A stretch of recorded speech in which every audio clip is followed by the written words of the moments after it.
Here is our roadmap for today.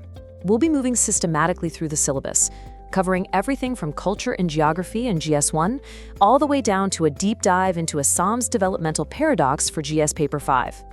All right, kicking things off with GS Paper 1, Culture and Geography.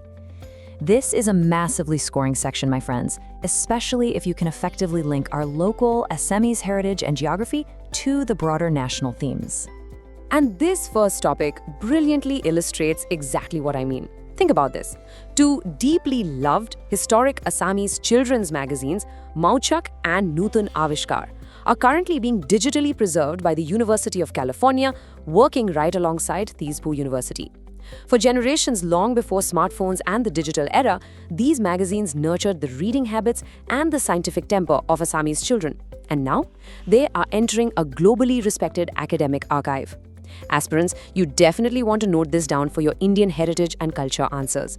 It is literally the perfect example to cite when you are discussing how indigenous literature and cultural memory can achieve global academic recognition and how we can protect smaller linguistic communities from just losing their literary heritage. Now, shifting our focus over to geography and disaster management, we have a very serious issue unfolding. The mighty Brahmaputra is currently devouring about 50 meters of land daily in the Daking Ahakori area of Golagad district. Entire villages are quite literally on the verge of disappearing entirely from the map, leaving hundreds of families completely homeless. As future policymakers, you have to look at this critically. The temporary measures we rely on, like erecting those porcupine structures, are just completely failing against the river's sheer fury. The situation on the ground demands that you advocate for scientifically constructed, permanent embankments. This is a harsh geographical reality of our state, and it absolutely must be integrated into your disaster mitigation essays. Let's look at another pressing issue. Right here, we have a direct, highly visible conflict between infrastructure development and basic ecology. As you all know from your prelims prep, Deepor Beel is Assam's only Ramsar-designated wetland.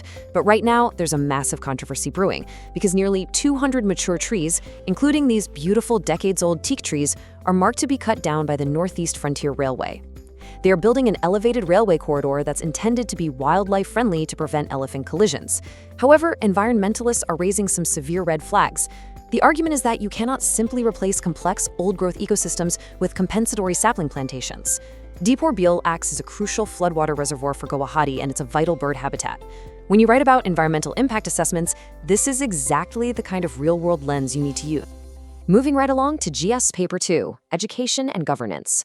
Let's look at a major administrative success story that you absolutely must have in your back pocket for your mains. I want you to burn this specific number into your memory, 593.6. Assam's Performance Grading Index, or PGI 2.0 score, has leaped dramatically from 511.5 up to 593.6. That is a tremendous jump. It actually elevates our state to the 12th position nationally and upgrades us to the Prachesta 3 category. And listen, this isn't just some statistical accident. It is a clear testament to sustained, focused administrative reform. So, how exactly did we achieve this leap? 2 words: digital governance. The Shiksha C2 platform has completely revolutionized how we manage education in the state. It allows for real-time school monitoring, it enforces digital attendance, and ensures highly transparent governance, which drastically reduces administrative leakages. But, and here is the crucial point for you as future administrators. While digital governance is working beautifully, the ultimate measure of success is whether the student is actually learning. We still have to address lingering challenges. Despite putting tracking systems in schools, our transition and retention rates remain worryingly low. The digital infrastructure is finally there, but keeping the child in the classroom so they can actually learn, that is the next big hurdle you will need to solve. Okay, let's dive into GS Paper 3, Economy and Environment. We're going to look at how international relations are actively translating into local economic growth, and then we'll check out a major homegrown scientific breakthrough. If you get a question on the Act East policy, this slide right here is exactly how you structure your economy essay. Look at how the policy is bearing fruit across 3 distinct pillars with Japanese investment. First up, logistics. Japanese companies, who are global experts in sensitive transport, are stepping in for the massive Tata Semiconductor project in Jagiroad. Second, skill development. Japan has an aging workforce, right? They need skilled professionals, so they are setting up training centers right here for our local youth. And third, agriculture. They are actively exploring bamboo fuel and biogas plants with us. This perfectly demonstrates a mutually beneficial strategic economic partnership. Quality material for sure for your international relations and economy answers. Now, sticking with GS3, let's talk about where the environment meets the economy. We face a huge question regarding one of our most prized natural resources. Assam houses an estimated 114 million agarwood trees. The agarwood resin from these trees is incredibly valuable on the global market for perfumes and medicine. But the traditional, physical methods of getting that resin, like nailing, burning, or chiseling into the trunk, are terribly slow, highly destructive, and honestly, the quality is inconsistent. So, how do we unlock this massive economic potential in a sustainable way? Well, Guwahati University has just hit the nail on the head. A team of researchers there developed a brilliant, bio-based, eco-friendly solution using artificial fungal inoculation. By introducing specific, screened fungal isolates into the tree, the fungi naturally break down the barriers in just 21 days. And the result? You can harvest high-quality induced agarwood in just 90 days. This totally replaces those slow, destructive physical methods of the past. This breakthrough could absolutely revolutionize the economic prospects of our agarwood industry. Please make sure you use this example when you're asked about biotechnology applications in agriculture. Let's shift gears to GS Paper 4, Ethics in Administration. We are always on the lookout for real-world examples of proactive leadership, and today we have a fantastic case study on innovative district-level governance. Let's break down why this builds the absolute perfect ethics case study. The Moragon District Commissioner recently rolled out a visionary standard operating procedure for schools. Notice the key initiatives here. They introduced quarterly educational gram sabas and mandated regular parent-teacher meetings. What is the administrator fundamentally doing here? They are actively leveraging community participation. They're building a real partnership between teachers and parents to ensure mutual accountability. Plus, there is a dedicated focus on moral education to help combat those high dropout rates we discussed earlier. This is governance with empathy and community at its core, and it's the exact kind of ethical leadership you must demonstrate in your answers.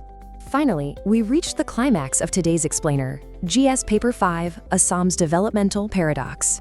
This is where we synthesize these isolated facts into a holistic, critical analysis for your mains. This, my friends, is the ultimate developmental paradox of Assam. On one hand, we see what several editorials are terming infrastructural aggression. Mega projects, railway corridors, highway expansions. Now, these are undeniably essential for connectivity, yet they come with a severe ecological cost. We just saw this with the destruction of mature trees at Deep Orbeil. There is a critique that we are treating the Northeast as merely a resource corridor rather than a living ecological world. But contrasted starkly against this are our incredible strides in digital governance. The Shiksha Setu platform is dramatically improving transparency and education metrics. Yet even with these high-tech digital strides, we are still struggling with basic grassroots equity. Just look at the stark rural-urban divide in our infant mortality rates. It sits at 31 in rural areas versus just 14 in urban centers. So I'm going to leave you with a provocative thought today, an essential question for your essay practice. Can Assam actually reconcile its rapid infrastructural ambitions with its delicate ecological realities? How do we bridge that glaring gap between digital success and grassroots equity? Evaluate this paradox, my future administrators. Ponder over it, debate it, and keep striving to find those balanced, sustainable solutions that our state so desperately needs. Thank you so much for joining me in this explainer today. Keep studying hard, stay focused, and I will see you in the next analysis.